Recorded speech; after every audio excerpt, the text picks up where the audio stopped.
दरम्यान वसईतल्या वाहतुकीसाठी पूल बंद करण्यात आलेला आहे अंबाडी पूल आणि त्या अंबाडी पुलाचा आढावा घेतलेला आहे आमचे प्रतिनिधी प्रभाकर कुडाळकर यांनी। बघूया।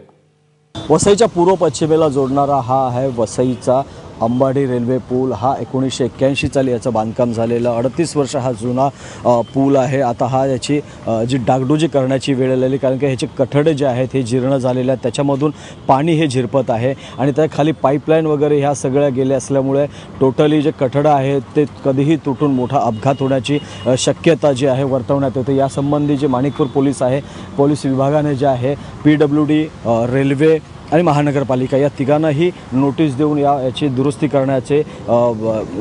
करण्यासाठीचे लेटर दिलं होतं आणि त्या अनुषंगाने आज रेल्वे जे आहे ही जे आहे याचं जे काम आहे हे सुरू करते।